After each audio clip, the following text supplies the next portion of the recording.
সরকার গঠিত হয়েছে।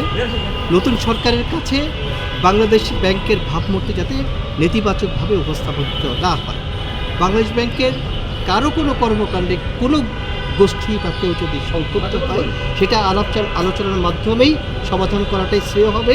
এখানে কোনো প্রকার মব সৃষ্টি বা উত্তেজক পরিস্থিতি সৃষ্টির কোনো সুযোগ নেই। সকলের প্রতি আমাদের আহ্বান থাকবে আমরা স্ব অবস্থান থেকে যথাযথভাবে এবং ধৈর্যশীলতার পরিচয় দিব এবং যতটুকু ব্যবহার কাম্য আমাদের কাছে সেই কাম্য ব্যবহার করে আমরা আমাদের প্রতিষ্ঠানের ভাবমূর্ত সমুজ্জ্বল রাখবো। স্যার, নতুন গভর্নর যে জয়েন করছেন এই ব্যাপারে একটু বলুন। প্রজ্ঞাপন জারি হয়েছে, অর্ডার আমরা মাত্র দেখলাম, তার সম্পর্কে আমাদের এর বেশি তথ্য নেই। উনি জয়েন করার পরই আমরা তার ব্যাপারে কোনো মন্তব্য দিতে পারি। আচ্ছা আচ্ছা স্যার, এই যে মব একটা সৃষ্টি হয়ে গেল একজন কর্মকর্তাকে গাড়িতে তুলে এটাই তো বললাম যে এই ধরনের পরিস্থিতি কাম্য না। আমরা আশা করবো সকল যারা করেছে তাদের ব্যাপারে এই ধরনের ঘটনা যাতে পুনরাবৃত্তি না করে।